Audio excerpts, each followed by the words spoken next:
Hey, tonight we're diving into a truly magical time in history, the mysterious Dark Age Britain of King Arthur's time. Get cozy under your blankets, maybe light a soft candle if you'd like, and let the gentle rhythm of this story carry you back through time.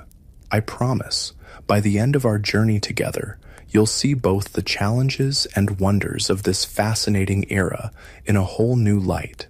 Congratulations, you've just woken up in 5th century Britain, around the year 450. The air feels different, fresher, wilder somehow. There's a cool morning mist hovering just above the ground, and the scent of wood smoke drifts through the air. The good news is that you've arrived in a time of incredible change and fascinating possibilities. The bad news?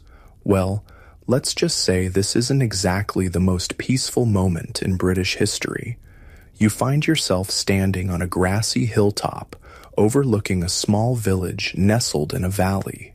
Down below, thatched roof houses cluster together like mushrooms sprouting after rain. Thin trails of smoke rise from their center openings. This is Britain just as the Roman legions have departed these shores, leaving behind a land in transition. For nearly 400 years, Britain had been part of the mighty Roman Empire. The Romans, those people in fancy armor who built straight roads and large bathhouses where they liked to soak and gossip. They had brought order, luxury goods, and a certain way of life that many people had gotten quite used to. But now they're gone, their legions called back to Rome to deal with troubles closer to home. It happened about 40 years ago, a voice says beside you. You turn to find an old man with a weathered face and kind eyes. He leans on a wooden staff and gazes down at the village. I was just a boy when the last Roman soldiers boarded their ships. Some say Emperor Honorius sent a letter telling us Britons to look to our own defense. Others say it was that General Constantine who took our soldiers away for his wars. Either way, they left us. The old man gestures toward the valley. The good news is that we're still here, still living, still growing food and raising our children. The bad news is that without the Roman legions, others have come who want our lands. From this hilltop, you can see how the landscape is divided into small fields with low stone walls. There are sheep grazing on the hillsides, and in some of the fields, you notice people working the land with simple tools. It's a peaceful scene, but there's also a tension in the air, like the feeling before storm. Who am I? The old man chuckles when you ask. I'm just Caddock, once a stone mason who worked on the Roman buildings in the town of Corinium. Now I'm just an old man who remembers the old days. Caddock invites you to walk with him down to the village. As you descend the gentle slope, he explains how life has changed since the Romans left. We still use some of their old buildings, of course. Why build new when perfectly good walls stand ready? But many of the finer things are harder to come by. The pottery from Gaul, the olive oil from Hispania, the fine glass vessels, those trading ships don't come as often as they once did. As you enter the village, you notice immediately how different it is from the Roman towns that once dominated Britain. Gone are the straight streets laid out in grids, the stone buildings with their red-tiled roofs, the forums and bathhouses. Instead, this village seems more organic, with round or rectangular houses arranged in family groupings. Most houses are simple affairs, wooden frames covered with wattle and daub, woven sticks plastered with a mixture of mud, straw, and animal dung. The roofs are thatched with reeds or straw, and in the center is an opening to let the smoke escape from the hearth inside. These homes aren't divided into separate rooms like modern houses. Instead, each house is basically one large room where the family lives, cooks, eats, and sleeps together. Come, says Caddock, beckoning you toward one of the larger houses at the center of the village. Let's see if Branwen has any of her morning bread to share. Inside the house, the air is warm and fragrant with the smell of baking bread. The floor is packed earth, and in the center burns a small fire in a stone-lined pit. Smoke rises lazily toward the hole in the thatched roof. Around the walls are simple wooden benches and shelves holding pottery containers, wooden bowls, and tools. A woman with graying hair woven into a long braid looks up from where she's tending the fire. This is Branwen, the village's most respected healer and midwife. Her eyes crinkle with welcome as she sees Kadok, and she gestures for you both to sit on the benches near the fire. "Breaking your fast, are you?" she asks, pulling a flat loaf from the edge of the fire. She breaks it into pieces, handing you a warm, fragrant chunk. It's coarser than the bread you might be used to, made from barley rather than wheat, but it's delicious all the same, especially when she drizzles it with a bit of honey from a small pottery jar. "Our visitor has come from far away," Kadok tells Branwen, who nods as if the arrival of strangers from distant times isn't all that unusual. "Then you'll be wanting to know how we live," she says, settling beside you. "It's simple, but good. Our life here. We grow our barley and our vegetables. We raise sheep for wool and meat, and keep some cattle. The forest gives us game and honey, berries, and nuts in their seasons." You notice that she wears a simple woolen dress, dyed a deep blue, with a cloak pinned at the shoulder with a bronze brooch.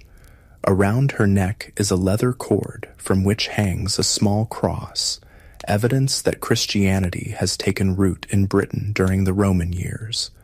"The old ways and the new flow together like streams joining a river," she says, noticing your glance at her cross.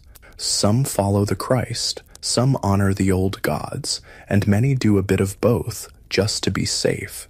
As you eat, more villagers begin to drop by, curious about the newcomer. They're dressed similarly to Branwen, the men in simple tunics and breeches, the women in long dresses.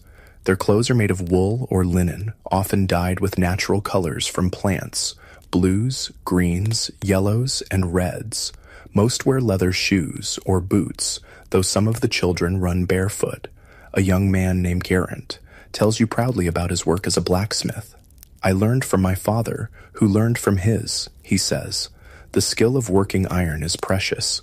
We can't make the fine things the Romans once brought, but I can forge a good blade or mend a broken plow." You notice that despite the departure of the Romans, their influence lingers. Some villagers use Latin words mixed with their British Celtic language. The pottery, though cruder than Roman wares, still shows some Roman styling. And when Branwen treats a child's cut finger, her knowledge of healing herbs comes from a mixture of traditional wisdom and Roman medical knowledge. As the morning progresses, you help the villagers with their daily tasks. You join women grinding grain between round stones to make flour. You watch men repairing the thatch on a roof, working together with practiced efficiency. Children collect eggs from the chickens that scratch in the dirt between houses, and older boys drive the sheep to pasture. "It's not always this peaceful," Kadok tells you as you help him mend a wooden fence. "That's why most of our villages are built on higher ground now, with ditches and earthen banks for protection. The good news is that we can see enemies coming. The bad news is that they still come." He explains how the departure of the Romans left Britain vulnerable. "From across the eastern sea come the Saxons," he says, his voice lowering.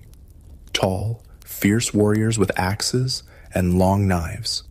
Some say the British leaders invited some as mercenaries to help fight against the Picts and Scots who raid from the north, but now more come, bringing their families, looking to settle on our lands." The worry in his voice is clear, and you begin to understand why this period would later be called the Dark Ages. It's not that culture or learning disappeared entirely, but that the orderly Roman world had given way to something more uncertain, more dangerous. "But we have hope," says a strong voice behind you. You turn to see a tall young man with broad shoulders and clear, intelligent eyes. He's dressed more finely than the other villagers, with a tunic of good cloth and a cloak pinned with a silver brooch. A sword hangs at his side. Not a crude weapon, but one of fine craftsmanship. This is Bedwyr, Caddoc says with obvious respect. He rides with the warband of our king. Bedwyr nods in greeting. I've come to bring news, he tells the gathering villagers. Our lord has won a great victory against the Saxon raiders near Baden Hill. Their ships have been driven back to the sea. A cheer rises from the villagers, and you feel their relief like a physical thing. This battle, Baden Hill, rings a bell in your memory. It's one of the few historical events associated with the legendary King Arthur in later chronicles. Is your lord? You begin to ask Bedwyr, but he's already moving toward Branwen's house, where it seems a council of village elders will hear his news in more detail. Come, says Caddoc, guiding you to follow. You should hear this too. Inside Branwen's house, more benches have been brought in, and the important people of the village gather. The blacksmith, a weathered farmer with calloused hands, an elderly woman whose intricate cloak pin marks her as someone of status, and several others.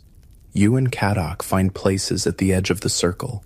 Bedwyr stands in the center, the firelight casting dramatic shadows across his face as he speaks.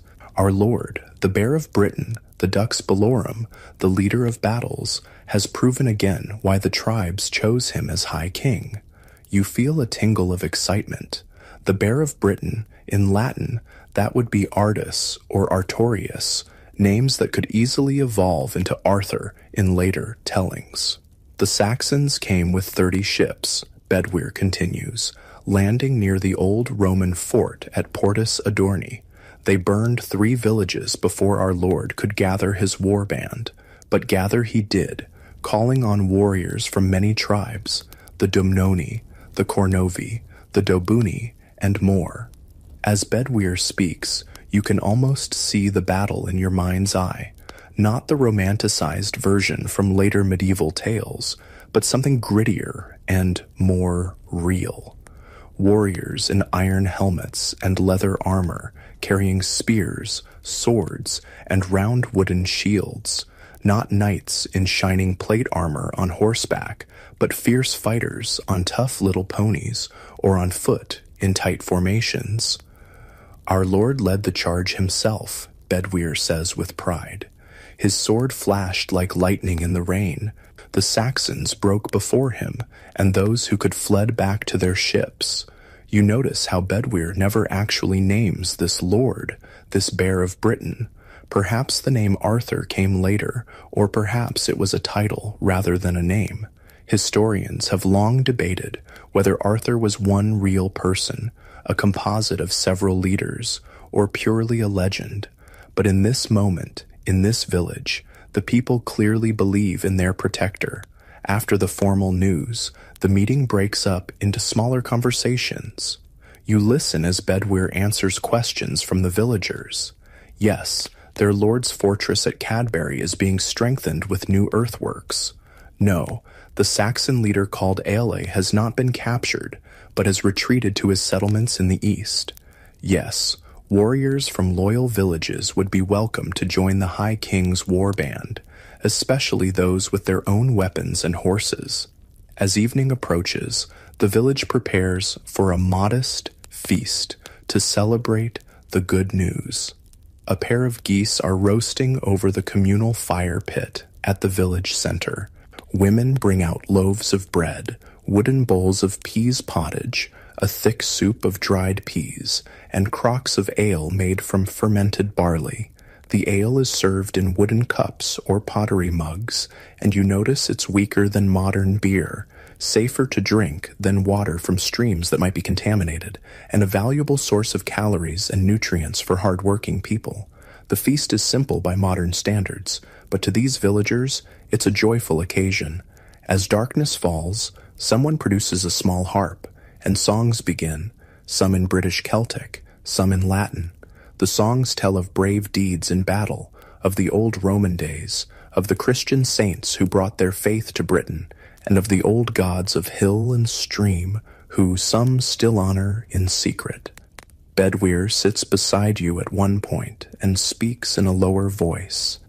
"You're not from any tribe, I know," he says, studying your face. "Your speech is strange, your manner different, yet Kadok vouches for you, and he's a wise man. You ask him more about his lord, this possible Arthur figure, trying not to seem too eager or too knowledgeable about a future where this leader would become the stuff of legend. My lord is a man of both worlds," Bedwyr says thoughtfully.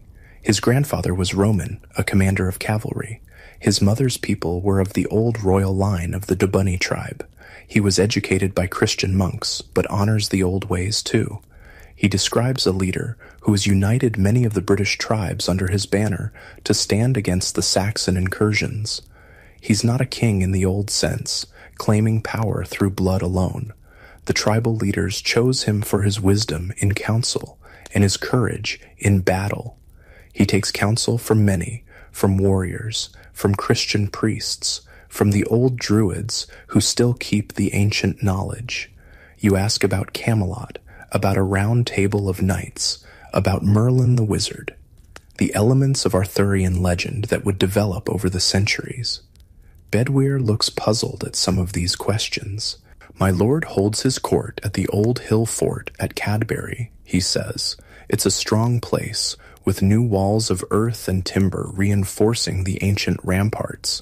As for a round table," he laughs, "our lord does insist that when the tribal leaders meet in council, they sit in a circle so that none may claim precedence over others. Is that what you mean? And Merlin?" Bedwyr's expression grows more serious. "There is a wise man who advises my lord.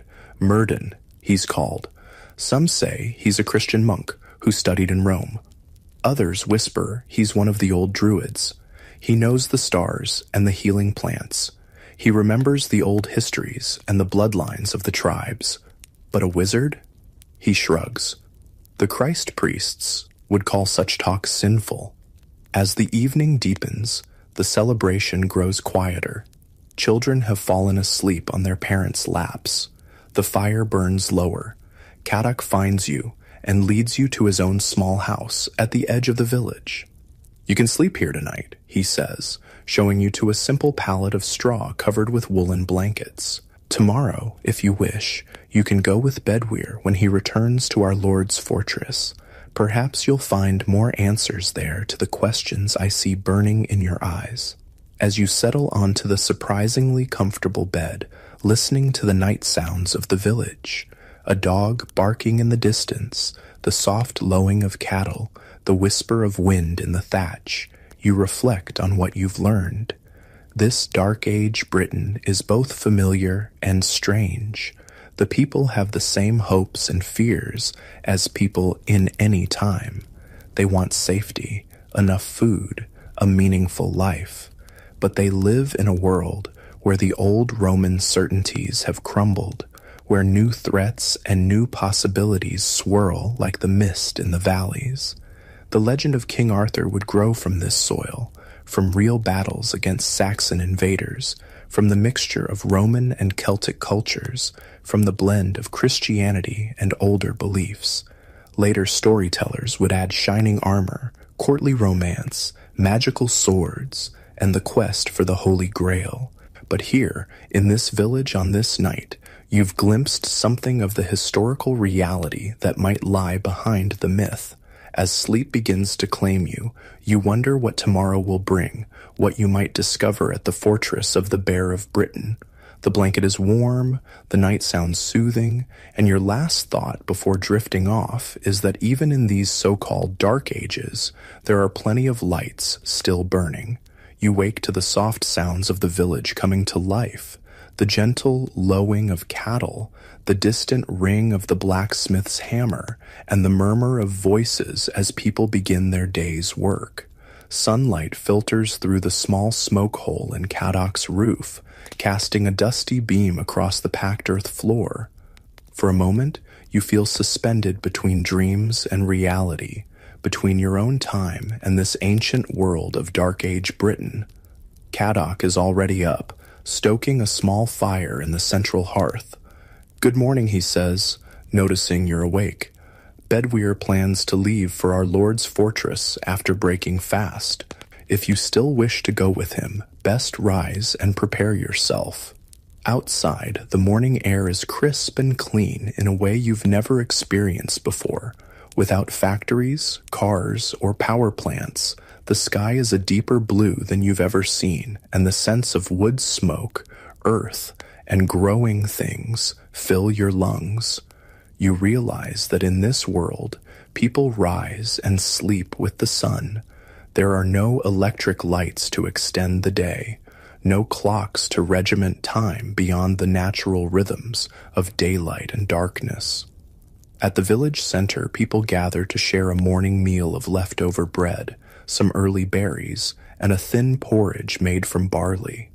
Bedwyr is there, speaking with a young man who appears to be preparing to join him on the journey. "Ah, our visitor," Bedwyr says, nodding to you. "Caddock says you wish to travel with me to my lord's stronghold. Good. We welcome those who come in peace and bring news from distant places." The young man beside him is introduced as Gawain, a name that sends a little tingle of recognition through you. Could this be the origin of the legendary Sir Gawain of later Arthurian tales? This Gawain is no knight in shining armor, though. He's a sturdy youth of perhaps 18 years, dressed in simple woolen clothes with a short sword at his hip and a wooden shield slung across his back. Gawain has decided to join our Lord's war band, Bedwyr explains. His father was a warrior before him, and the boy has skill with blade and spear. Soon, you're ready to depart. The villagers gather to bid farewell, with Branwen pressing a small pouch of dried herbs into your hands. "For strength on the journey," she says with a warm smile. Caddock clasps your forearm in the warrior's grip that was common in these times. "Perhaps our paths will cross again," he says. "May your god or gods watch over you until then." Your journey begins on foot, following old trackways that wind through valleys and forests. "We'll meet horses at the next village," Bedwyr explains. "My lord keeps mounts stationed at friendly settlements for his messengers." As you walk, the landscape of 5th century Britain unfolds around you. It's both familiar and strange. The rolling hills, the woodlands, the meadows are in the same places they'll be in your time, but their character is entirely different. The forests are deeper and more extensive, covering much of the land that will later be cleared for agriculture. These are ancient woodlands of oak, ash, birch, and hazel, teeming with life: deer, wild boar, wolves, and countless birds. "The forest gives us much," Bedwyr says, noticing your gaze. "Wood for our houses and our fires, game for our tables, honey from the wild bees, nuts and berries in their seasons. The monks say their God made the forest for man's use, but the old wisdom teaches that we are part of it, not its masters." You pass occasional fields where farmers work the land with simple tools: wooden plows, sometimes tipped with iron, pulled by oxen, wooden rakes and hoes, sickles for harvesting grain. The fields are small by modern standards, often surrounded by earthen banks or rough stone walls. The good lands near the villages are worked in common, Gawain explains. Each family has their strip to tend, but all help with the plowing and harvesting. You notice that the crops are different from modern farms. There's barley and some wheat, but also spelt, rye, and oats. Between the planted fields are fallow areas where livestock graze, mostly sheep and some cattle, smaller than modern breeds. Around midday, you stop by a clear stream to rest and eat some of the provisions Branwen packed: hard bread, dried meat, and a small clay pot of honey. As you eat, Bedwyr points out plants along the stream bank. "That one there," "Water mint is good for stomach ailments," he says, "and that one with the white flowers is meadow sweet. The healers use it for fevers and aches. My lord's advisor, Murden, knows all the plants and their uses. Some call him a magician for his knowledge, but he says it's just the old wisdom, passed down through generations." This mention of Murden, the historical figure who might have inspired the legendary Merlin, piques your curiosity. You ask Bedwyr more about him. "Murden was born to the north, among the Vodadini tribe," Bedwyr says. "His mother was a wise woman, his father a bard who knew all the old stories. When the Christ priests came to their village, Murden learned their wisdom too, their writing, their knowledge of distant lands. Some say he studied in the great library at Eberacum before the Saxons took the city. This blend of Druidic knowledge and Christian learning might explain how the historical Myrddin evolved into the wizardly Merlin of later legends. In this transitional period, the old Celtic wisdom was merging with Christian teachings, creating a unique cultural blend. As the day progresses, you arrive at a larger village where horses await. These are not the massive destriers of later medieval knight stories, but smaller, hardier mounts, similar to modern ponies. They're sure-footed and tough, well-suited to the rough terrain of 5th century Britain.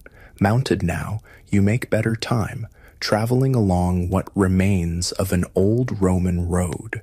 Though unmaintained for decades, the Roman engineering was so sound that parts of the road are still usable, a raised causeway of packed gravel and stone cutting straight across the landscape. The Romans built well, Bedwyr acknowledges. Their roads, their walls, their fortresses, much still stands. My lord says we should learn from them, take what was good in their ways, while holding to the best of our own traditions. As you ride, Bedwyr points out places of interest, a distant hill fort from the old days before the Romans, the ruins of a Roman villa, now partially dismantled as villagers repurpose the stone, a sacred spring where people still leave offerings, Christian crosses now mingling with the older Celtic tokens. By late afternoon, you begin to climb higher, following a ridge that offers expansive views of the surrounding countryside. In the distance, you can see what appears to be a large hill with terraced earthworks circling its summit. Even from here, you can make out movement on those ramparts, people going about their business, guards patrolling the walls. Cadbury, Bedwyr says with evident pride, the stronghold of our Lord, the Bear of Britain. As you draw closer, you realize that what appeared to be a natural hill is actually an ancient fort, its defenses recently strengthened and expanded. Multiple rings of earthen ramparts circle the hill, creating tiered defenses. Wooden palisades top these earthworks, and at the main entrance, substantial timber gates stand open, guarded by men with spears and shields. This, then, might be the historical reality behind the legendary Camelot. Not a fantastical castle with soaring stone towers, but a practical, defensible stronghold combining ancient British hill fort traditions with newer innovations. Approaching the gates, Bedwyr is recognized immediately. The guards straighten, thumping their spear butts against the ground in salute. They eye you and Gawain with curiosity, but ask no questions. Bedwyr's word is clearly sufficient to grant you entry. Inside the gates, you find yourself in a bustling community. The hilltop is covered with buildings of various sizes, most built of timber with wattle and daub walls and thatched roofs, but some using stone salvaged from Roman ruins. At the very top of the hill stands the largest structure, a great hall with smoke rising from a central opening in its roof. People of all kinds move purposefully through the settlement. warriors in leather armor with swords at their sides, craftspeople carrying their tools, women with baskets of food or bundles of cloth, children running errands or playing in the open spaces. There's none of the rigid class separation that will characterize the medieval period. This is a more egalitarian society, though still with clear leadership. Bedwyr leads you to a smaller building near the Great Hall. "Rest here," he says. "Refresh yourselves. I must report to my lord, but with good fortune, you'll meet him at the evening meal in the hall." The building proves to be a guest house of sorts, with several sleeping pallets along the walls and a small hearth in the center. A young boy brings water for washing and takes your cloaks. "Are you from beyond the sea?" the boy asks, eyes wide with curiosity. You wear strange clothes, and your speech is odd.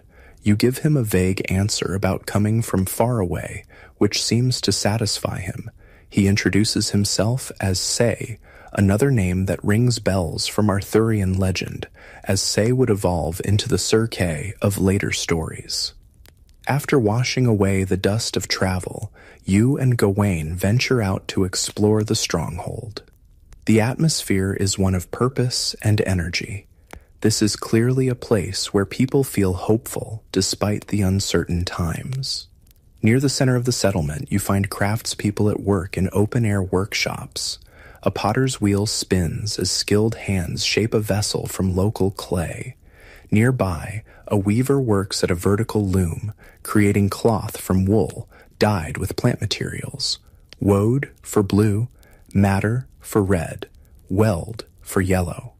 A tanner stretches cured hides, while a leather worker cuts and stitches the finished leather into shoes, belts, and armor. "Our Lord encourages all skills," says a voice beside you. Turning, you see an older man with clear, intelligent eyes. His simple robe bears embroidered symbols that blend Christian and older Celtic designs. A wooden cross hangs at his neck, but also a small pouch that might contain herbs or charms. "I am Myrddin," he says, studying you with evident curiosity. "Bedwyr told me of your arrival. He says you ask many questions about our Lord and our ways. Your heart quickens at meeting this living version of Merlin, not a long-bearded wizard in starry robes, but a thoughtful man whose knowledge bridges multiple traditions. He radiates not magical power, but a deep wisdom and calm authority. Walk with me," Myrddin invites, "and perhaps we can enlighten each other." As you stroll through the settlement, Myrddin explains more about the community and its leader. "Our Lord was chosen by the Council of Tribes," he says. "In the old days, each tribe had its king, but when the Saxons began to settle our eastern shores in greater numbers, the wise among us saw that we must unite or fall one by one." He describes how the man you're increasingly certain must be the historical Arthur united various British tribes through diplomacy, martial prowess, and a vision of a Britain that preserved the best of both Roman and Celtic heritage. "He was raised and educated by an old Roman family," Myrddin says. "He reads both Latin and Greek, knows the military tactics of the great Roman generals, understands Roman law and administration, but his mother's blood is of the ancient royal line of the Dobuni, and he honors our tribal ways as well." When you ask about religious practices, Myrddin gives a nuanced answer. "The Christ faith has taken deep root in Britain," he acknowledges. "The Romans brought it, and many found truth in its teachings. Our Lord himself was baptized as a child. But the old ways have wisdom too, respect for the land, for the turning of the seasons, for the balance of all things. A wise leader honors both paths, taking what is good from each. This spiritual flexibility might explain why Arthur's court in later legends could incorporate both Christian elements like the Holy Grail and magical elements from older Celtic traditions.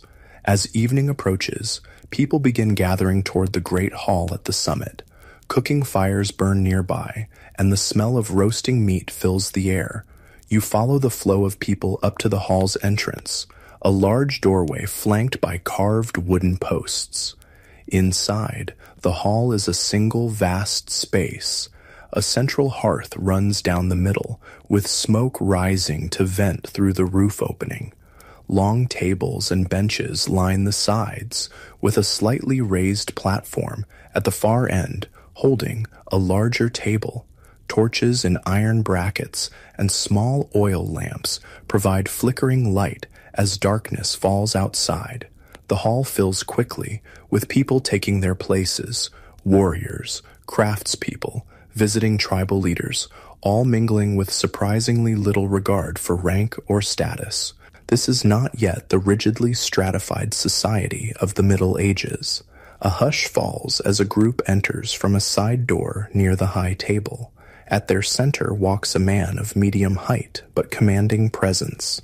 He's perhaps 40 years old, with dark hair showing touches of gray at the temples.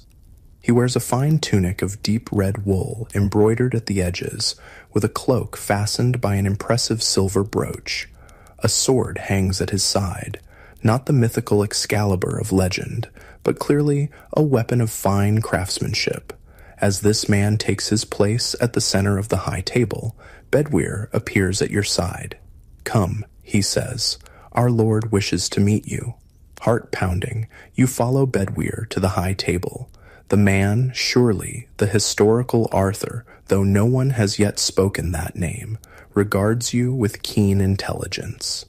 "Welcome to our hall," he says in a voice accustomed to command, but warm with genuine welcome. "Bedwyr tells me you come from distant shores, with strange tales and questions about our ways." Before you can respond properly, there's a commotion at the hall's entrance. A warrior staggers in, blood seeping from a wound in his side. "My lord," he gasps, "Saxon ships, at least 20, landing near the old Roman port. They've burned the fishing village at the river mouth and are moving inland." The hall erupts in shouts and questions. The leader raises a hand, and silence falls immediately. "How many warriors?" he asks, his voice calm but urgent. "Several hundred at least," the messenger replies. "Led by a chief in a helm with raven wings." The leader nods thoughtfully, then begins issuing clear, concise orders. Warriors are to prepare to ride at first light. Messengers will be sent to allied villages to gather more fighters. Supplies must be readied for the campaign. As the hall buzzes with purposeful activity, the leader turns back to you. "It seems our conversation must wait," he says with a small smile. "War calls, as it so often does in these troubled times.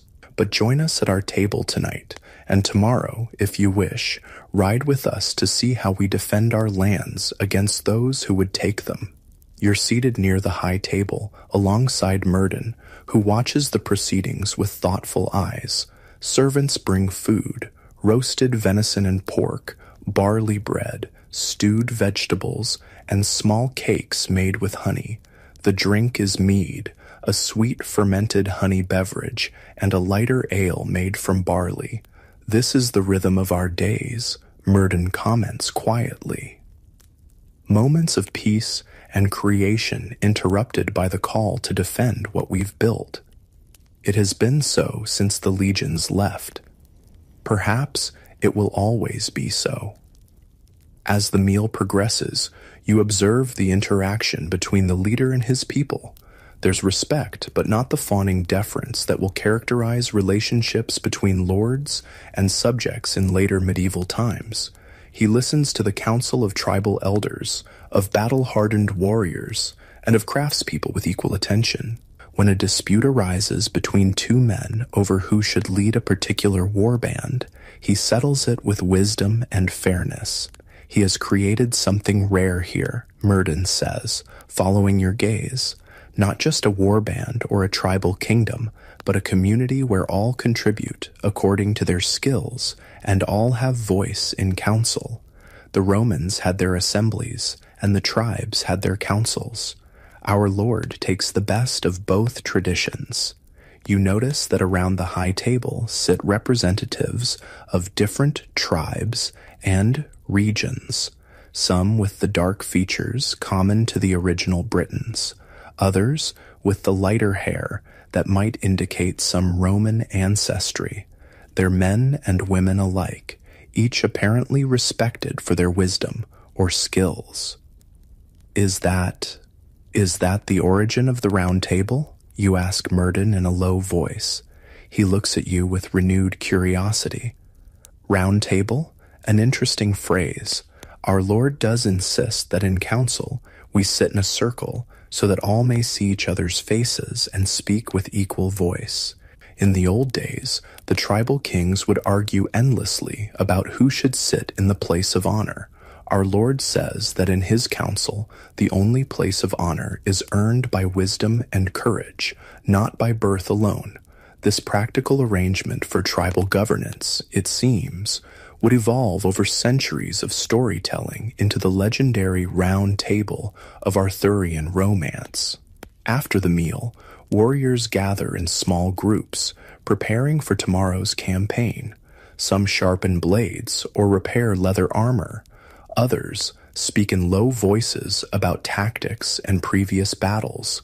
A few seek quiet moments with loved ones before departure.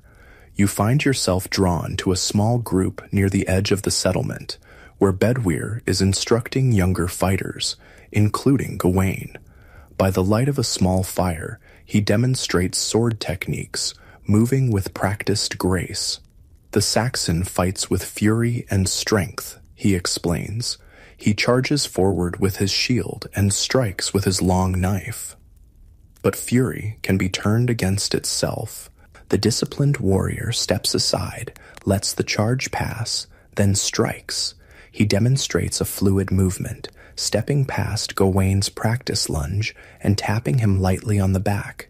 This is not the stylized combat of later medieval romances, but practical battlefield technique, focused on survival and victory. These warriors aren't knights in shining armor, but practical fighters in leather and wool, carrying shields of lindenwood, spears of ash, and iron-bladed swords. As the evening grows later, people begin to seek their rest in preparation for the early departure. You return to the guest house, where pallets have been prepared with surprisingly comfortable bedding, woolen blankets stuffed with clean straw. Though you lie down, sleep proves elusive. Tomorrow, it seems, you'll witness a dark age battle, perhaps one of the very conflicts that would eventually be recorded in the sparse historical accounts of this period and later expanded into the legendary battles of King Arthur. Through the smoke hole in the roof, you can see stars, brighter and more numerous than in your light-polluted modern world. They're the same stars that have watched over humanity for countless generations, silent witnesses to the rise and fall of empires, to moments of greatness and terrible darkness. In this liminal space between wakefulness and sleep, between your own time and this ancient world, you reflect on what you've learned. The historical reality behind the Arthurian legends seems both more ordinary and more remarkable than the medieval romances would suggest. No magical sword Excalibur here, no wizardly spells from Merlin, no knights in shining armor, but something perhaps more impressive, real people fighting to preserve their way of life, to build something lasting in a time of great uncertainty. The soft sounds of the stronghold settling for the night eventually lull you towards sleep. The distant murmur of voices, the occasional bark of a dog, the whisper of wind through thatch. Your last conscious thought is anticipation of what tomorrow will bring.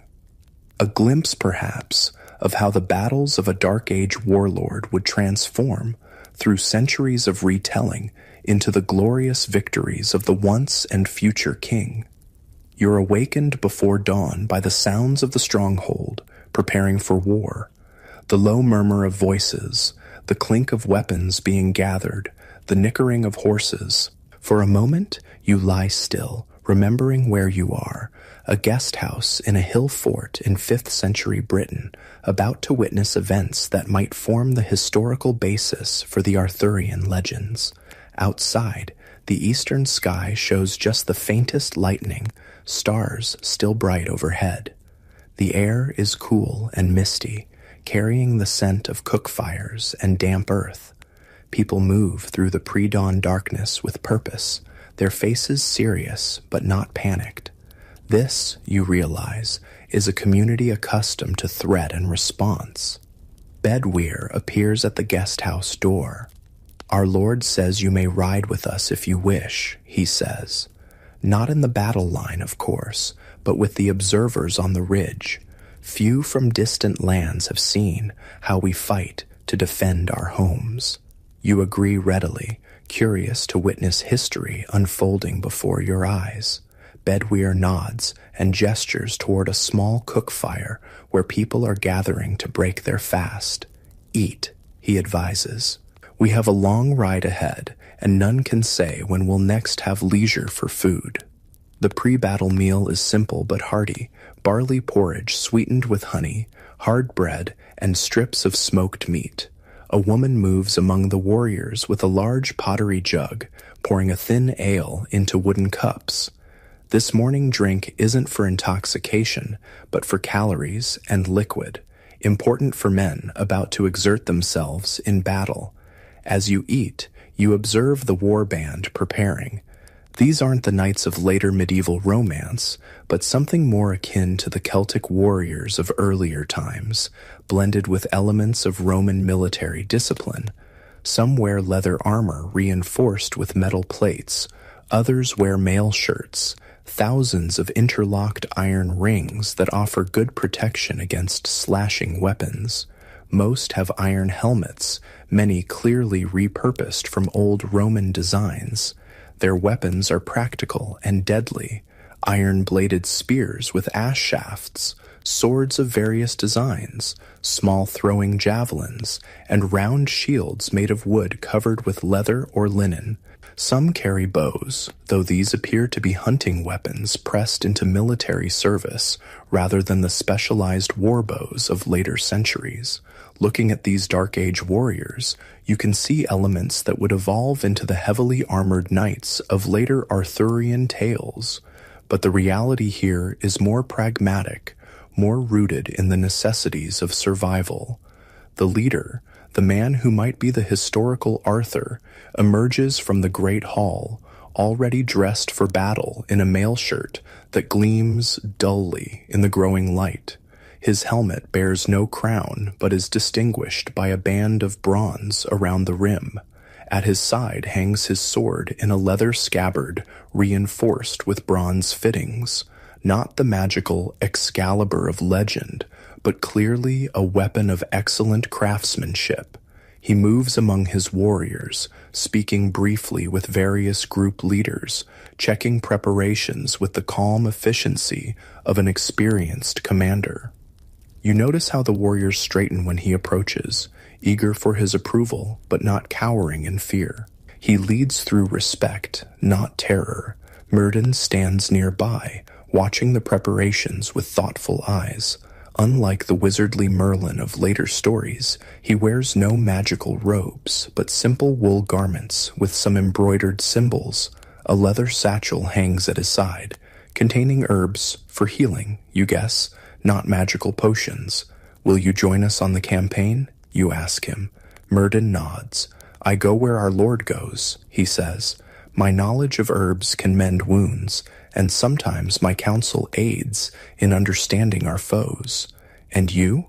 Bedweir says you'll observe from the ridge. When you confirm this, Myrddin studies you with those penetrating eyes. "Good. Watch carefully then.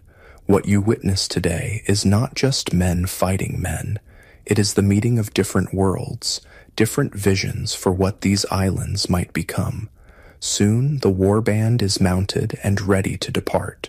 Perhaps 300 warriors in total, some on horseback, others on foot, arranged not in rigid formations, but in groups based on tribal affiliation or family bonds. These groups have trained together, fought together, and trust each other in the chaos of combat. You're provided with a sturdy pony and placed in a small group of non-combatants, a couple of tribal elders too old to fight but valued for their counsel, a young monk who serves as a scribe, and several messengers who will carry news of the battle to allied settlements.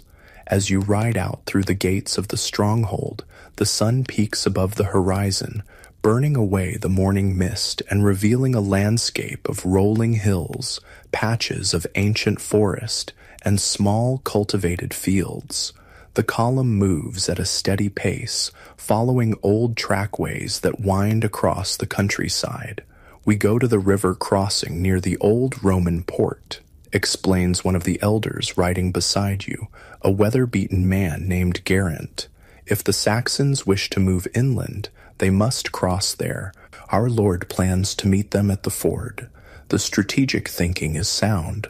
Rather than allowing the invaders to push deeper into British territory, the defenders will confront them at a natural choke point, where the Saxons' numbers won't be as advantageous.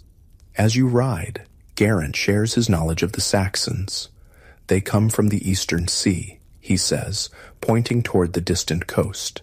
Their homeland is cold and often flooded, so they seek new lands. Some were invited as mercenaries generations ago to help defend against the Picts and Scots from the north, but more came, bringing families, looking to settle. He describes the Saxon culture as different from the Romano-British, more tribal, less influenced by Roman ways. They have their own gods, their own customs, he explains. Some learn our ways and live peacefully alongside us, but others, he gestures toward the horizon where you're headed. Others come with fire and sword, taking what they want. By midday, your group has covered considerable distance. The terrain has changed, becoming flatter as you approach the river valley. In the distance, you can see a thin column of smoke rising, evidence, perhaps, of the village the messenger mentioned being burned. The war band stops to rest briefly in a sheltered valley. Food is distributed. More hard bread, dried meat, and some early summer berries gathered along the way. The warriors check their equipment one last time, speaking in low voices about the coming battle. You notice young Gawain, sitting somewhat apart, his face serious as he sharpens his sword with practiced movements. Approaching him, you see a mixture of excitement and fear in his eyes, natural emotions for anyone facing their first major battle. I keep thinking of my father, Gawain says when you sit beside him. He died fighting the Saxons 3 summers ago. He taught me the sword from the time I could lift one. I hope... He pauses, swallowing hard. I hope I bring honor to his memory today. Throughout the journey, you've observed how this society views warfare. It's not the romanticized chivalric combat of later Arthurian tales, but neither is it viewed as glorious in itself. Rather, it's seen as a grim necessity, a duty to protect home and family. Warriors gain respect not for killing, but for preserving their communities through courage and skill. The rest period ends all too quickly, and soon you're riding again, now with greater urgency as scouts return with news that the Saxon force is indeed heading toward the river crossing. By mid-afternoon, you reach a range of low hills overlooking a broad river valley. The river itself gleams in the sunlight, a silver ribbon winding through green meadows. At one point, the river widens and shallows, the ford where the confrontation will happen. On the far side of the river, you can see movement, the Saxon war band emerging from a distant wood. Even from here, you can make out their distinctive appearance, many with long blonde hair and beards, carrying around shields painted with fearsome designs, armed with spears, long knives, the sayax that gave the Saxons their name, and throwing axes. Bedwyr leads your group of observers to a position on a hilltop with a clear view of the ford, but well back from the potential fighting. "Stay here," he instructs. "You'll see all that happens, but be safe from stray arrows or flanking movements." From this vantage point, you watch as the British force deploys with impressive discipline. The leader, this proto-Arthur figure, positions his warriors carefully.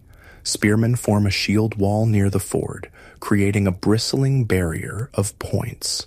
Behind them, sword fighters wait to exploit any breach. On the flanks, mounted warriors prepare to sweep around and attack from the sides if opportunity presents. Murden comes to stand beside you on the hilltop, his eyes narrowed as he studies the deployment. "Our Lord learned much from the old Roman manuals of war," he comments, "but he adapts their teachings to our weapons, our terrain, our enemies. That is his genius." As the Saxon force approaches the opposite bank, you witness something unexpected. Rather than immediately attacking, the British leader rides forward with just a small honor guard and raises his hand in a gesture for parley. After some visible discussion among the Saxon leaders, one of them, a tall figure in a helm adorned with raven wings, steps forward with his own guards. The two leaders meet in the shallows of the ford, water swirling around their horses' legs. Though you're too far away to hear their words, you can see they speak for some time, gestures occasionally punctuating their conversation. "What are they doing?" you ask Murden. "Our Lord always offers peace before war," the advisor explains. "He offers the Saxon leader land east of the river, if they will settle peacefully and acknowledge his overlordship. Some accept such terms. Not all Saxons come for bloodshed alone. Many seek only land for their families." After what seems an eternity of tense conversation, the two leaders turn back to their respective forces. From the continued preparations on both sides, it's clear that peace has not been achieved. "The Saxon wants more than our Lord can give," Murden sighs. "So now blood must speak where words fail." What follows is not the choreographed, one-on-one combat of later Arthurian romances, but the harsh reality of Dark Age warfare. The Saxons advance across the ford in a wedge formation, shields overlapping, voices raised in a rhythmic chant that carries clearly across the valley. The British spear wall stands firm, presenting a hedge of iron points. From your distant vantage point, the battle unfolds like a living tapestry, terrible in its way, but also grimly fascinating as an historical moment. The initial clash sends ripples through both formations.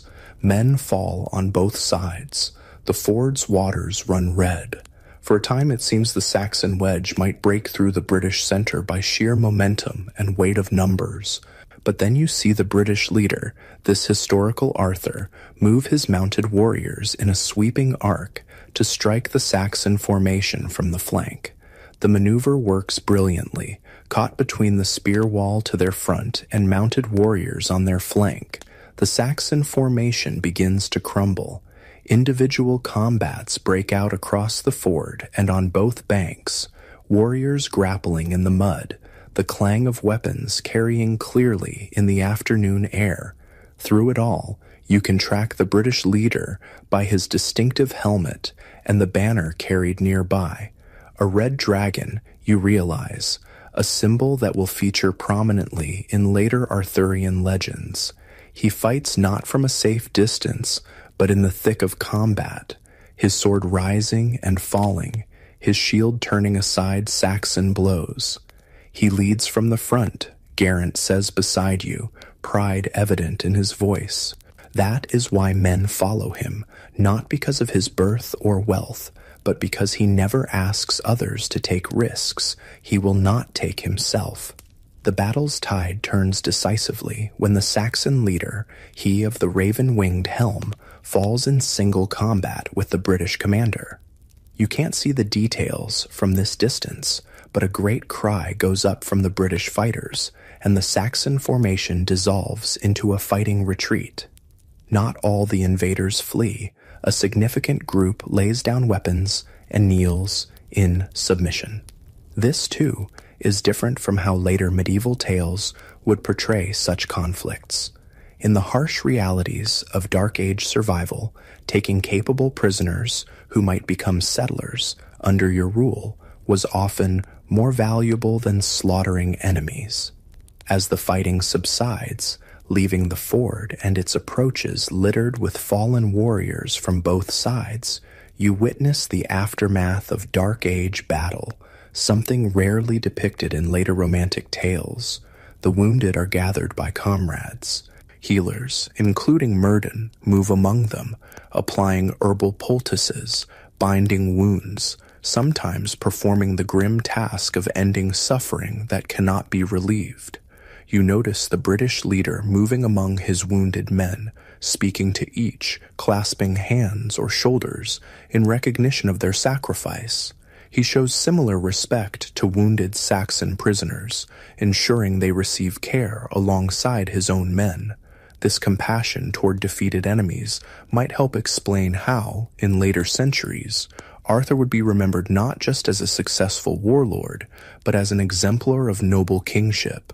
As evening approaches, a temporary camp is established on the British side of the ford. Fires are lit, sentries posted against any renewed attack. The dead are gathered for burial, British warriors to be returned to their home settlements for proper rites, Saxon dead to be buried in a common grave with whatever rituals their surviving countrymen deem appropriate. You're permitted to join Myrddin as he works among the wounded, applying his knowledge of herbal medicine. His methods blend practical Roman medical knowledge with older Celtic healing traditions. For pain, he uses extracts of willow bark, a natural source of the same compound found in modern aspirin. For preventing wound infection, he applies poultices of garlic, honey, and certain molds, practices that foreshadow modern antibiotic treatments. The Romans knew much of healing, Myrddin explains as he works, but our own wise women and healers preserved older knowledge too. Both traditions have value. You notice that while Myrddin works, he often murmurs what sound like prayers or charms, some invoking Christ as healer, others seeming older, perhaps addressed to Celtic deities of healing like Brigantia. Again, this blend of traditions characterized the transitional nature of Dark Age Britain. As darkness falls completely, you join a small gathering around one of the fires. The British leader is there, his armor removed to reveal a simple tunic, now stained with blood and mud. A minor wound on his forearm has been bandaged.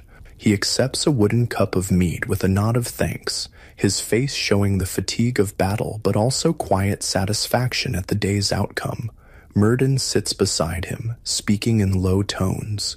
You catch fragments about the Saxon prisoners, arrangements for wounded warriors, plans for the next day's march back to the stronghold. This isn't mystical counsel from wizard to king, but the practical advice of an experienced advisor to a military leader. When they notice you hovering nearby, the leader gestures for you to join them. "Come, traveler," he says. "Sit and warm yourself.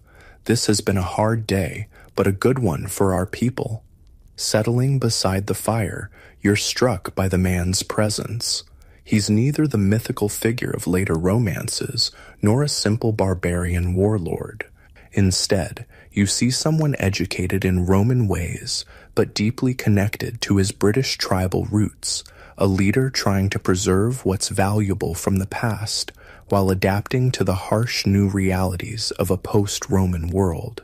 When you carefully ask about his background, confirming what you've heard from others, he nods.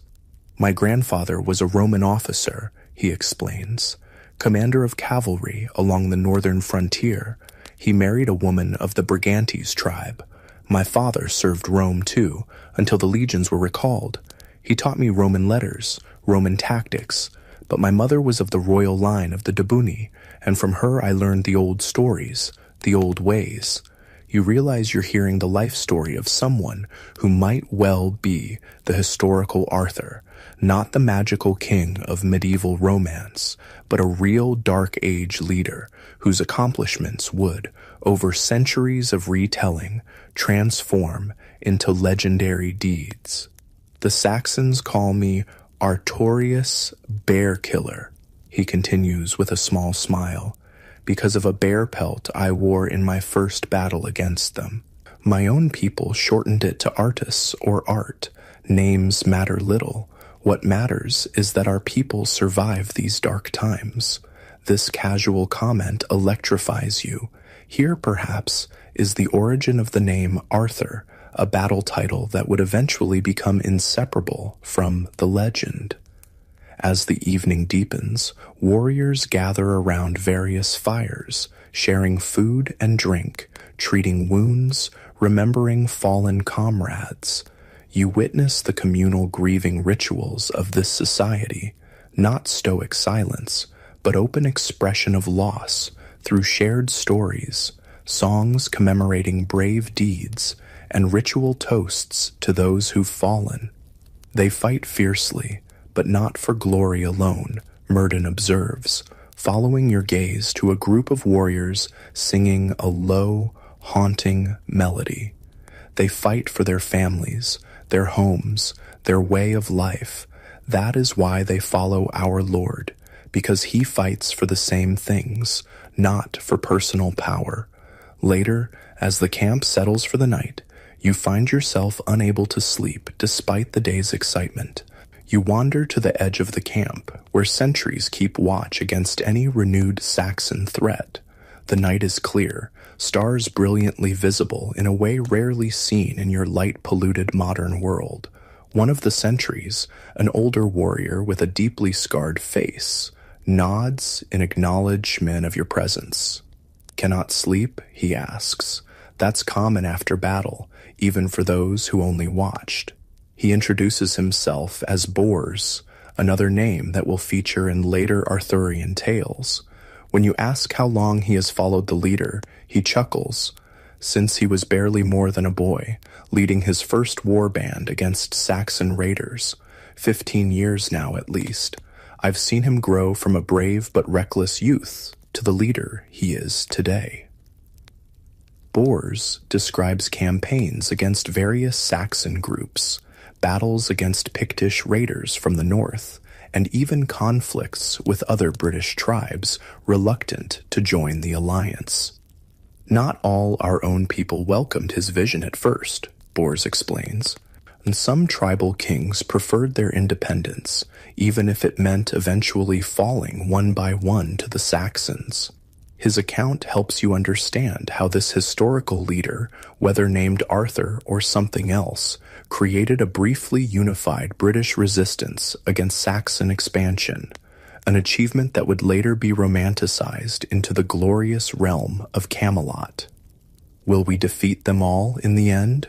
Bors muses, gazing toward the eastern horizon where Saxon settlements lie. Who can say? They are many, and more come each year. But while our Lord lives, we hold them back, maintain something of the world we knew before. This realistic assessment matches the historical record. The Saxon advance was temporarily halted in the late 5th and early 6th centuries, possibly due to British resistance under a leader like Arthur, but would eventually continue until much of what is now England fell under Saxon control. Returning to the main camp, you pass by where the leader sits in quiet conversation with Murden and a few other advisors. Their discussion appears serious, not just about tomorrow's return march, but longer-term strategies for defending British lands and preserving their way of life. You realize you're witnessing leadership in its most fundamental form, not the divine right of kings from later eras, but authority earned through competence, courage, and care for one's people. This, perhaps more than any magical sword or mystical quest, explains why the memory of Arthur would endure through centuries. He represented the ideal of just leadership in uncertain times. As you finally settle back onto your sleeping mat, wrapped in a woolen blanket against the night's chill, your mind whirls with all you've witnessed. Today, you've seen the historical reality that might underlie the Arthurian legends, not knights in shining armor on noble quests, but practical fighters defending their homes, not magical battles against fantastical foes, but the grim necessity of warfare in an age of migration and change. Not a mythical king touched by divine favor, but a skilled leader uniting diverse peoples against a common threat. The stars wheel slowly overhead, the same stars that have watched over Britain through Roman occupation, Saxon invasion, Viking raids, Norman conquest, and beyond. In the gentle rhythm of breathing from sleeping warriors nearby, in the soft crackle of banked fires, in the occasional whinny of tethered horses, you find a connection to this distant past that's more immediate and real than any romantic tale. Sleep comes at last, bringing dreams not of mythical quests and magical swords, but of the people you've met. Bedwyr the loyal warrior, Myrddin the wise advisor, Gawain the young fighter honoring his father's memory, and the leader himself, this possible Arthur, whose real deeds would someday transform into legend. In their faces, their words, their actions, you've glimpsed the human reality behind the myth, and somehow that makes the story all the more powerful. Morning comes with the calls of birds and the soft movements of the camp awakening. Your sleep, despite the hard ground beneath you, was surprisingly deep, perhaps the result of yesterday's excitement and emotional exhaustion. Opening your eyes, you see the sky lightening from deep blue to the soft pink of dawn, wisps of morning mist rising from the river where yesterday's battle was fought. The camp is already active, with warriors packing equipment, healers checking bandages on the wounded, and cooks preparing a simple morning meal. The practical efficiency of these people continues to impress you. There's no wasted motion, no unnecessary ceremony, just the focused activity of a community that understands its purpose. "Good morning," says a now familiar voice. Turning, you see Myrddin approaching with 2 wooden cups of steaming liquid. He hands one to you. "An infusion of mint and honey," he explains. "It refreshes after sleep and settles the stomach before travel." The warm drink is pleasant, and as you sip it, Myrddin explains the day's plans. "We return to the stronghold by a different route," he says. "Slower, to accommodate our wounded, but it allows us to pass through several allied settlements to spread news of the victory. Indeed, you soon observe a different rhythm to this day's journey. The war band moves at a deliberate pace, with wounded warriors transported on improvised stretchers, carried between horses, or supported on mounts led by companions. The Saxon prisoners, perhaps 30 men who surrendered during yesterday's battle, walk in a loose group, guarded, but not bound or mistreated. "What will happen to them?" you ask Bedwyr, who rides nearby. "They have sworn oaths to our Lord," he explains. "Some will be ransomed back to their people east of the river. Others, who have skills we need, smiths, carpenters, boat builders, may choose to settle in our territories under our protection." This pragmatic approach to former enemies reflects the fluid nature of Dark Age society, where practical alliances and the need for skilled hands often outweighed ethnic divisions. It helps explain how, over generations, Saxon and British communities would gradually integrate in some regions. As the column advances through the morning, you notice how the leaders constantly send scouts ahead and to the flanks. "The Saxons are not our only concern," Bedwyr explains when you ask about this vigilance. "Some British tribes to the west remain hostile to our lord's authority, and always there are outlaws and bandits who prey on travelers. By midday, your group approaches a small settlement nestled in a sheltered valley. Unlike the village you first visited, this one has more substantial defenses, a ditch and earthen bank topped with a wooden palisade. The gates stand open, however, and people stream out to greet the returning warriors. News of the victory has somehow preceded you, probably carried by fast-riding messengers dispatched during the night. The welcome is joyous, with women and children running to embrace returning fighters, elders nodding in approval, and the settlement's leaders stepping forward to formally greet the man you now know might be called Artorius, the possible historical Arthur. The column halts here for several hours, allowing the wounded to rest and everyone to enjoy a proper meal. The villagers bring out their best food, freshly baked bread, roasted meats, early summer vegetables, and mead in clay cups. It's a modest feast by modern standards, but represents significant generosity from people who live close to subsistence. During this rest period, you observe how information spreads in a society without printing or mass communication. The leader speaks formally to the village elders, providing a factual account of the battle. Meanwhile, warriors share their experiences with relatives and friends, embellishing some details while downplaying others. A youth with a small harp, a bard in training, you realize, moves among the groups, listening intently, occasionally asking questions. He gathers the stories, Murden explains, following your gaze to the young bard. He will shape them into songs and tales to be remembered when written words are few. In time, this battle will join others in the songs of our Lord's deeds. You're witnessing, you realize, the very process through which historical events transform into legend, the first steps in the long journey from a real Dark Age battle to the mythical conflicts of later Arthurian tales. While in the village, you also observe more of the practical crafts that sustain life in this era. Women spin wool into thread using simple drop spindles, a technology unchanged for thousands of years. Others weave the thread into cloth on upright looms. Men work leather into shoes, belts, and armor, or carve wood into bowls, spoons, and tool handles. What strikes you most is how few possessions people own compared to modern times. Each item represents significant labor and is made to last, used until it wears out, then repaired if possible, and finally repurposed when repair is no longer feasible. Nothing is wasted, and craftsmanship is valued highly.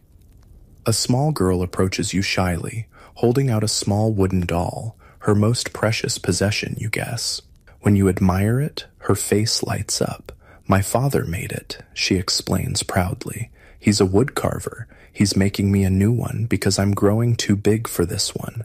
This simple interaction reminds you that despite the vast differences in material culture, the emotional lives of these people, their family bonds, their pride and skills, their small joys, remain recognizably human. As the day progresses, you witness another important aspect of Dark Age Britain, the religious practices that reflect a society in spiritual transition. The village has a small Christian chapel, a simple timber building with a cross mounted above its door, but near the edge of the settlement stands a sacred spring surrounded by stones, clearly a site of worship predating Christianity. When some of the wounded are brought to this spring for its healing waters, you notice how the attendants blend practices, making the sign of the cross while also leaving small offerings of food or flowers at the spring itself. No one seems troubled by this mixing of traditions. "The Christ faith grows stronger each generation," Murden comments, observing your interest. "The Romans brought it, and many find truth in its teachings. But the old ways knew things too, the healing powers of certain places, the turning of the seasons, the balance of all living things. A wise person honors both paths." This spiritual flexibility helps explain how elements of older Celtic beliefs, magical wells, enchanted landscapes, supernatural beings, would later intermingle with Christian elements in Arthurian legends. By mid-afternoon, your group is ready to continue the journey. The leader thanks the village elders for their hospitality, promising to send them iron tools and salt, valuable commodities, in appreciation. As the column reforms, you notice that a few village youths have joined the war band, eagerly accepting the chance to travel to the main stronghold and perhaps become warriors themselves.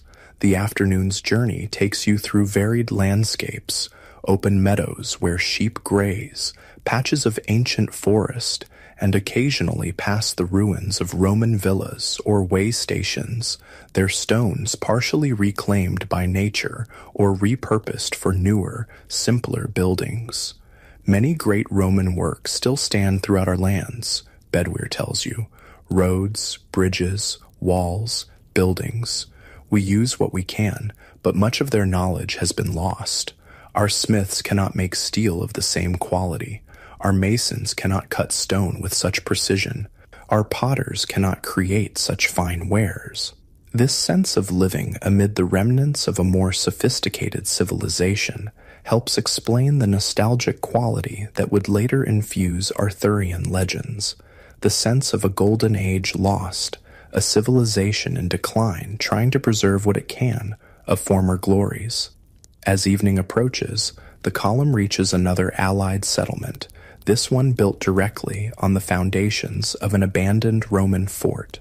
The square outline of the old Roman walls is still visible, though the current wooden palisade follows only part of the original perimeter. Within, Dark Age buildings, mostly timber and thatch, stand alongside the stone remains of Roman structures. After another welcome and another meal, simpler this time, as this settlement has less to share, you witness an evening gathering quite different from the previous night's tired camp. Now that the danger has passed and the wounded are being cared for, there's time for storytelling and music. In the central space of the settlement, villagers and warriors gather around fires as darkness falls. The young bard you noticed earlier produces his harp and begins to play, his fingers drawing surprisingly complex melodies from the simple instrument. He sings in the British Celtic language, though occasionally Latin phrases appear in his verses. Murden translates quietly for you. He sings of past battles, of great leaders who defended our lands against invaders.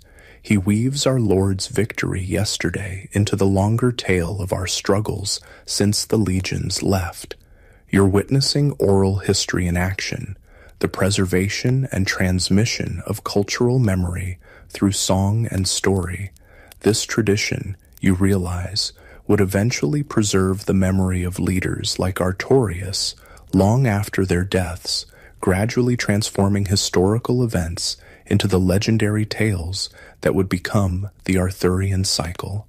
Later in the evening, the leader himself speaks to the gathered community, not as a remote king pronouncing edicts, but as a first among equals, sharing plans and seeking input. He describes his strategy for securing the river frontier against further Saxon incursions, calling on this settlement to provide scouts and messengers for an early warning system. We cannot match the Saxons in numbers, he acknowledges candidly. They are many, and more come each season from across the eastern sea. But we can outthink them, outmaneuver them, use our knowledge of the land to our advantage. His practical approach to defense focused on realistic goals rather than grandiose visions of total victory, helps explain how British communities managed to halt the Saxon advance for a time, creating the historical circumstances that would later be romanticized as Arthur's glorious realm. When the formal meeting concludes, smaller groups form around the fires.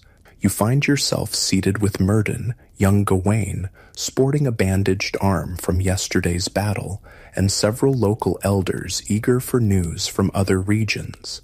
Their conversation reveals much about the challenges of this era, not just external threats from Saxons, Picts, and Irish raiders, but internal struggles too.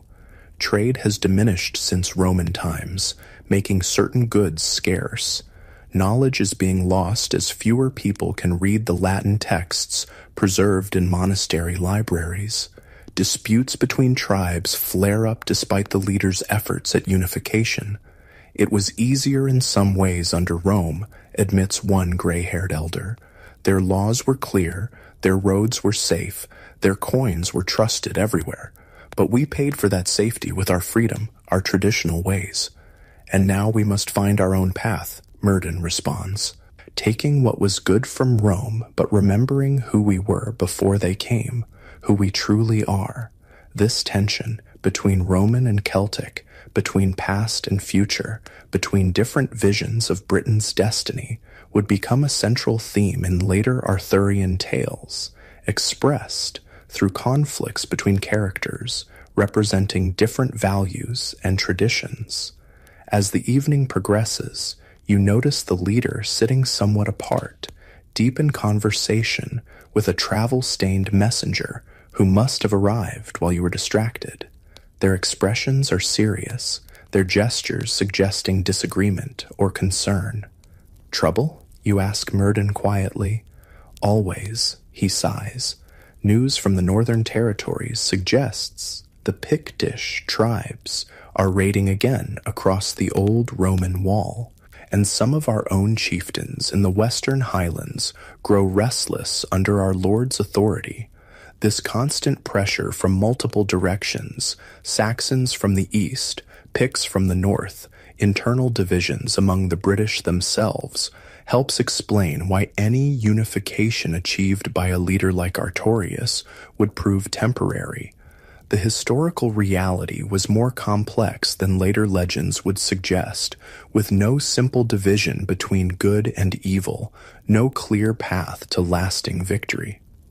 As people begin to seek their sleeping places for the night, you witness a small, tender moment that humanizes these historical figures. The leader, despite his obvious fatigue, takes time to visit each of his seriously wounded men, speaking quietly with them, clasping hands or touching shoulders in reassurance. You see how his warriors look at him with genuine devotion, not forced deference. He remembers every name, Bedwyr says, appearing beside you. Knows their families, their villages, their skills and hopes. That is rare in a great leader. This human connection, this compassionate leadership, might explain why the memory of a Dark Age warlord would persist and evolve into the noble King Arthur of later legends, not just his military successes, but his character as a leader who cared for his people. Finding your assigned sleeping place in a simple guest house, you settle onto a straw-filled mattress, pulling a woolen blanket against the night's chill. Through the smoke hole in the roof, stars are visible, the same constellations that these people know by different names, that guide their planting and harvesting, that feature in their stories of gods and heroes.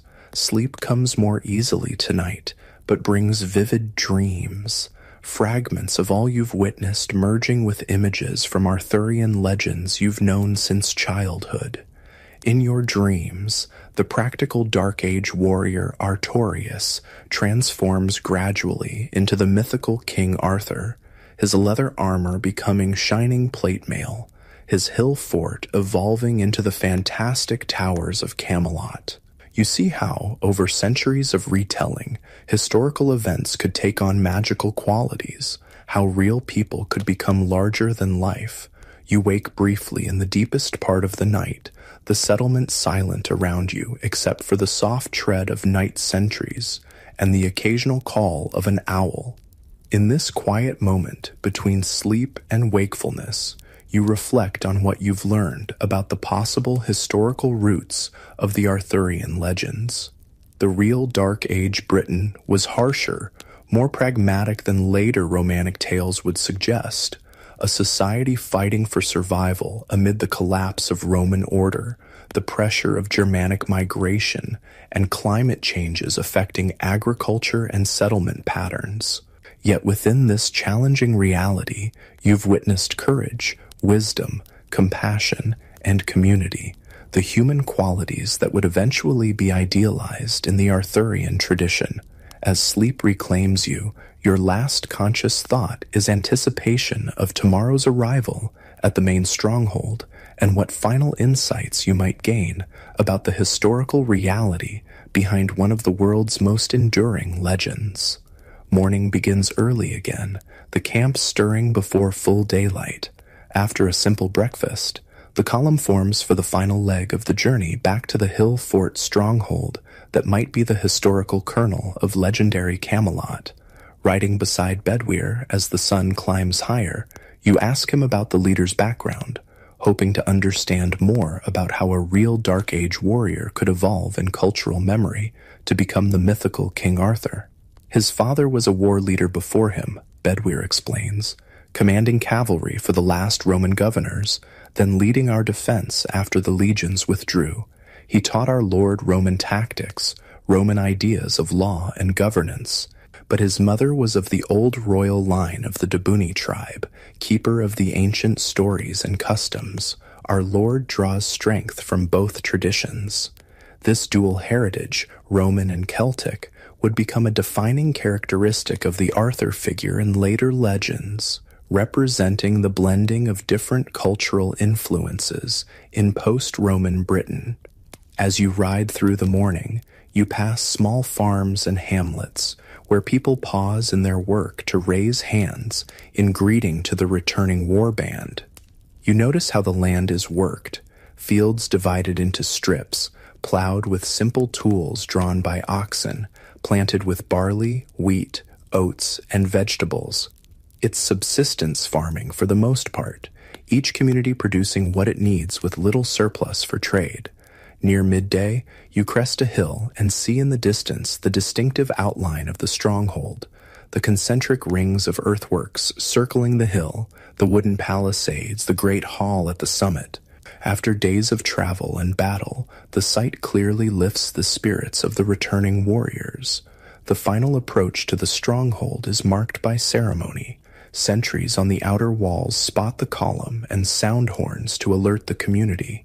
People stream from the gates to welcome the returning fighters, and as you enter the settlement, you're swept into a scene of joyous reunion.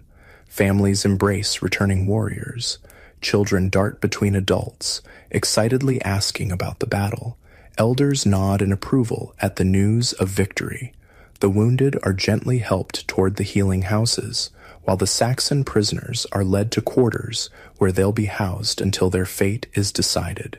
Through it all, you observe the leader, the man called Artorius, the possible historical Arthur, moving among his people with natural authority, tempered by genuine connection.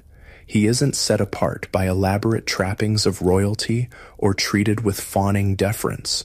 His leadership seems based on earned respect rather than inherited privilege. As the initial excitement of the return subsides, practical matters take precedence. A council is called in the Great Hall to discuss the implications of the battle, the disposition of the Saxon prisoners, and strategies for securing the frontier. You're invited to attend, perhaps as a courtesy to a guest who has shared in the campaign's dangers. Inside the Great Hall, a large fire burns in the central hearth, smoke rising to vent through the hole in the thatched roof. The leader sits not on an elaborate throne, but on a simple wooden chair slightly elevated on a small platform. Around him gather representatives of different communities and interests, tribal elders, war leaders, craft masters, and a few women whose bearing suggests they hold positions of respect and authority. This gathering, you realize, might be the historical seed from which the legendary Round Table would grow, not a formal order of knights, but a council where different perspectives were heard and valued. The discussions are practical and direct. Reports are given about Saxon movements in other areas. Supplies are allocated for rebuilding the burned village near the river. Arrangements are made for integrating those Saxon prisoners who wish to settle under British authority. Throughout, You notice how decision-making is neither wholly democratic nor strictly hierarchical. The leader clearly has final authority, but seeks consensus when possible, listening to contrary views with genuine consideration. This balance of strong leadership with collaborative governance might explain why the Arthur figure would later be remembered as both a powerful king and the head of a fellowship of equals. As the council concludes, with tasks assigned and plans agreed upon, you find yourself reflecting on what you've witnessed during your time in this Dark Age world. Behind the romantic Arthurian legends of later centuries, you've glimpsed a more complex and in some ways more compelling reality, a society in transition, fighting for survival while trying to preserve what was valuable from its dual Roman and Celtic heritage. The real achievement of leaders like the historical Artorius wasn't establishing a fantastic realm of chivalry and magic, but something perhaps more impressive, holding together a fragmenting world, preserving knowledge and culture that might otherwise have been lost, and giving their communities a chance to adapt and survive through extraordinarily challenging times. This, you think, is the true once and future king, not a mythical figure who would someday return from Avalon, but the enduring human capacity for courageous, compassionate leadership in times of great uncertainty. That legacy lives not in magical swords or fantastic quests, but in the ordinary courage of people facing change and challenge with determination and hope. After the council disperses, you find yourself with an unexpected invitation. Myrddin approaches, his manner warm but somehow more formal than before. Our Lord wishes to speak with you privately, he says. He has questions about your homeland, your journey, your purpose here. You follow Myrddin to a smaller building adjacent to the Great Hall. Perhaps the leader's private quarters. Unlike the communal spaces you've seen so far, this room shows evidence of more personal use. A simple wooden table holds scrolls and writing implements, evidence that literacy, while rare, hasn't vanished entirely in this post-Roman world. Herbs hang drying from the rafters, filling the air with their fragrance. A fine wool tapestry depicting a hunting scene adds both decoration and insulation to one wall. The man you've come to think of as the historical Arthur, Artorius, the Bear of Britain, sits beside a small fire, his expression thoughtful.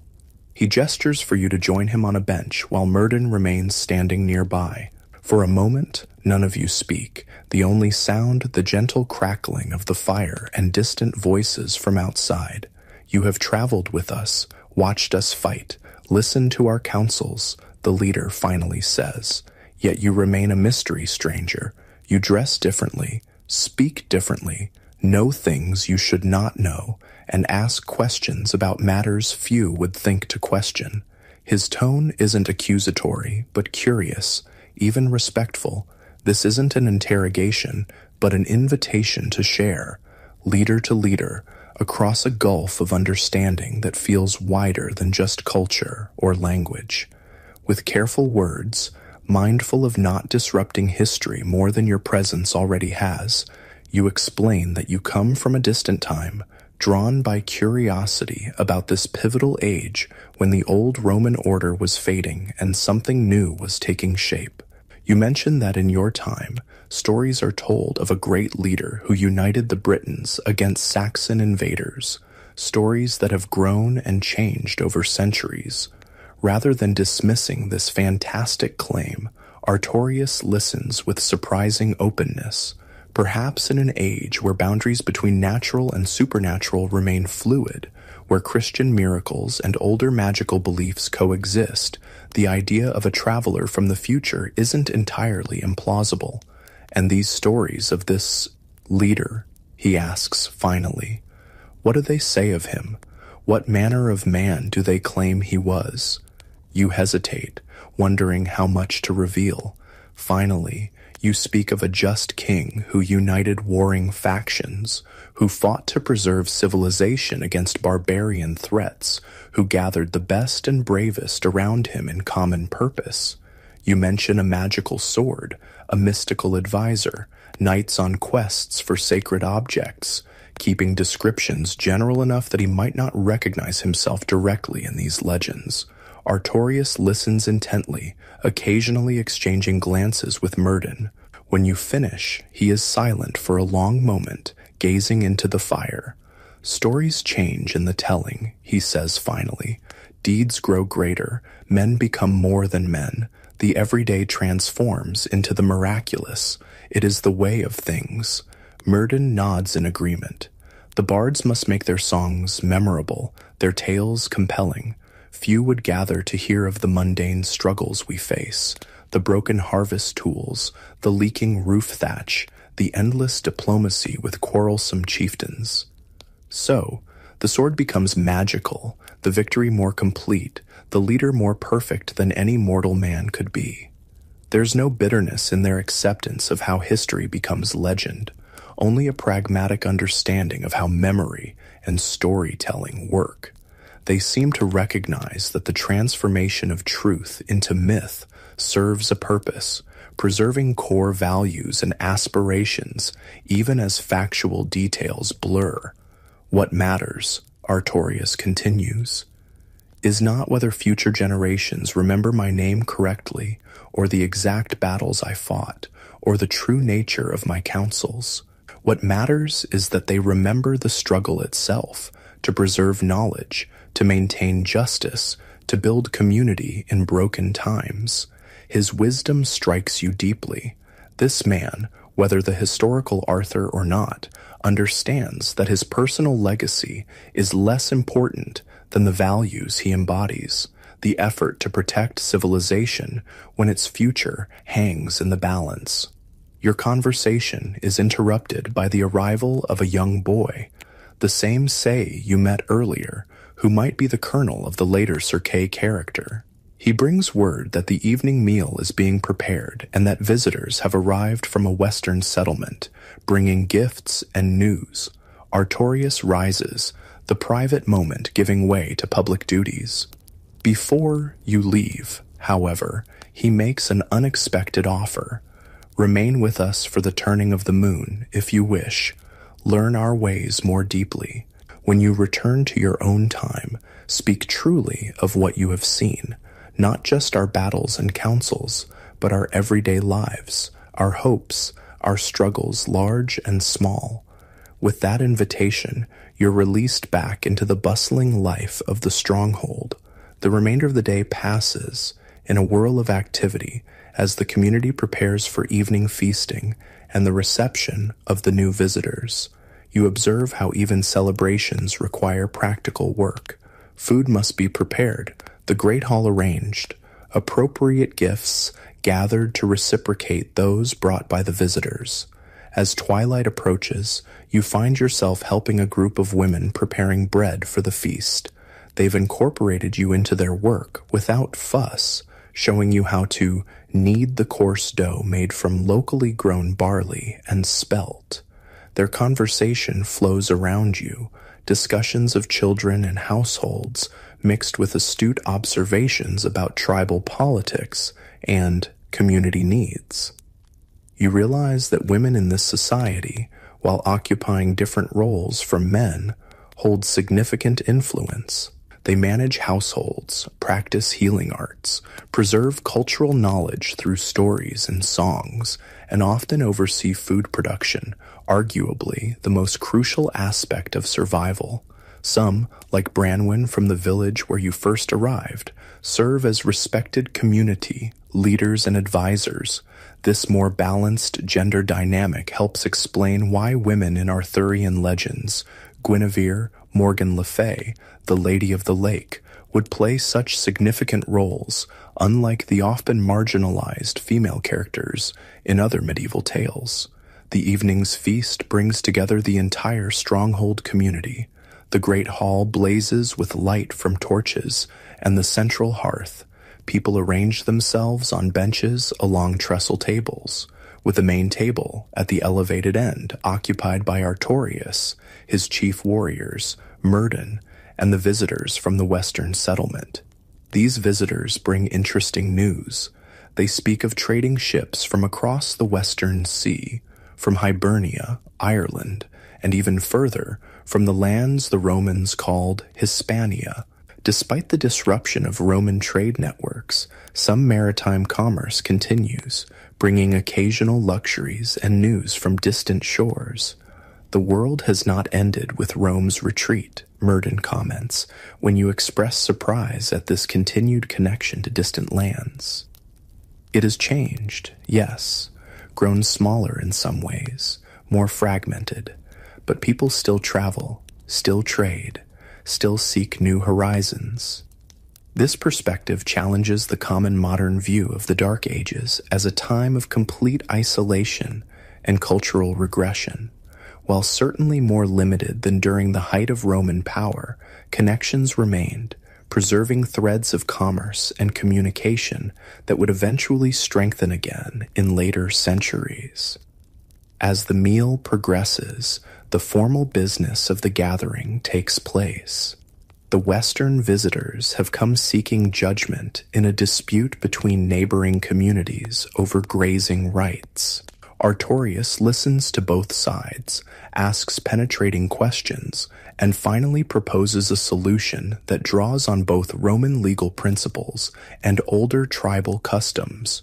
You're struck by how justice functions in this society, not through written codes and professional courts, but through the wisdom of respected leaders applying practical solutions to maintain community peace. Yet, there's structure to the process, combining elements of Roman judicial procedure with Celtic tribal traditions. After the formal business concludes, the evening turns to entertainment.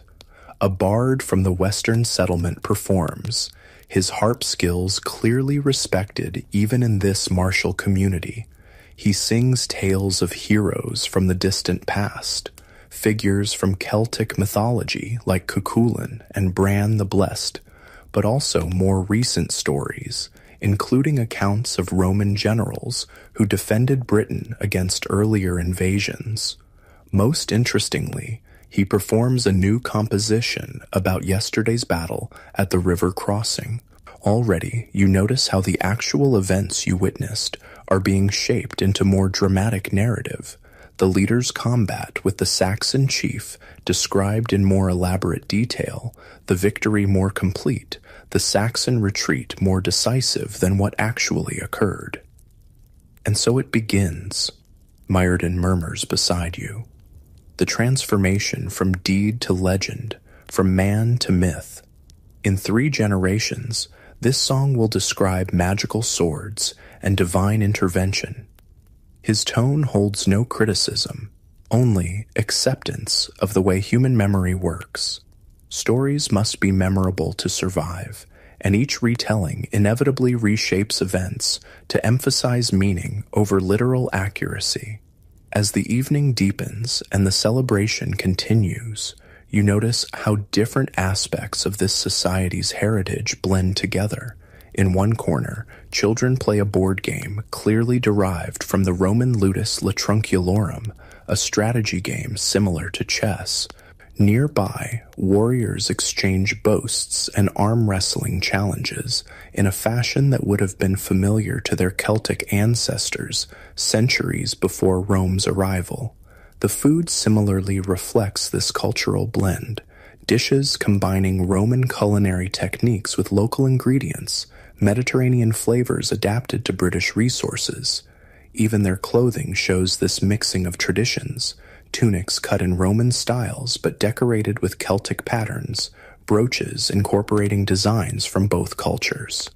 What you're witnessing isn't the complete disappearance of Roman civilization, nor the untouched survival of pre-Roman Celtic culture, but something new emerging from the creative tension between these influences. Exactly the cultural matrix from which Arthurian legends would eventually grow. Late in the evening, when many have sought their sleeping quarters and the great hall grows quieter, Bedwyr joins you near the banked central hearth. His expression is thoughtful as he gazes into the glowing embers. "Myrddin tells me you may be leaving us soon," he says. "Returning to your distant home."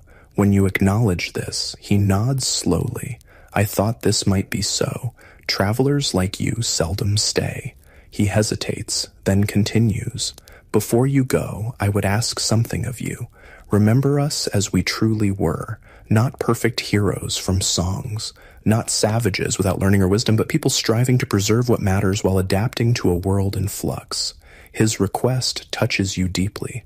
This warrior, who might be the seed of the legendary Sir Bedivere, isn't concerned with personal glory, or how his own deeds might be remembered, but with the authentic portrayal of his entire community, their struggles, their values, their humanity.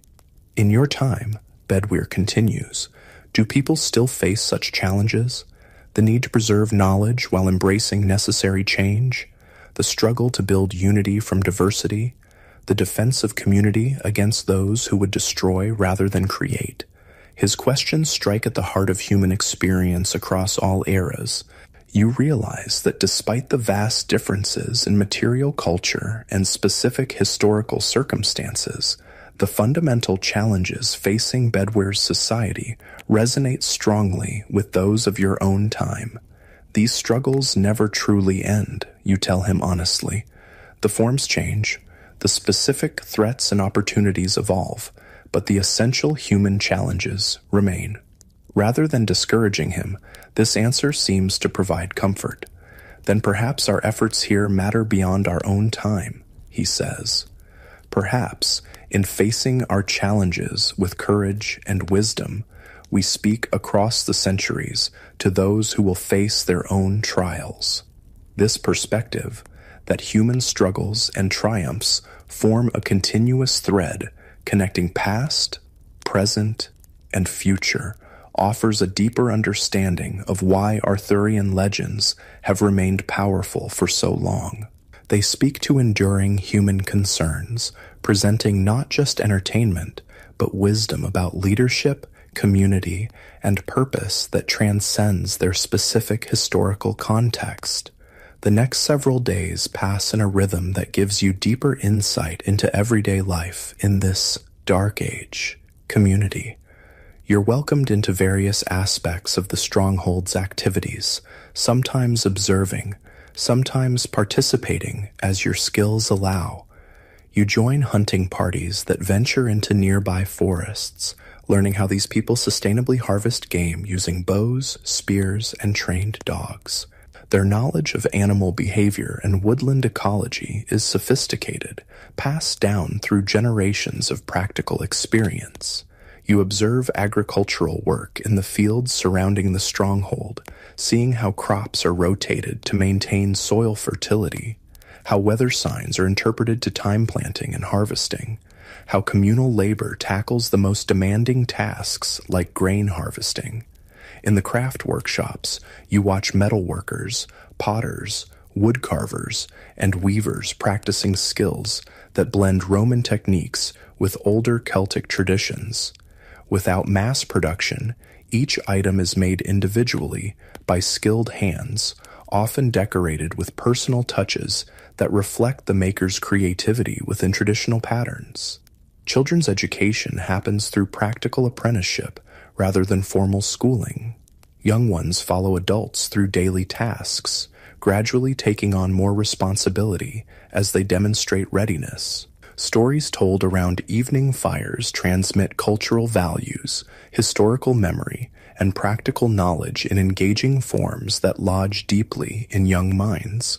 Beyond these practical activities, you observe the community's spiritual life.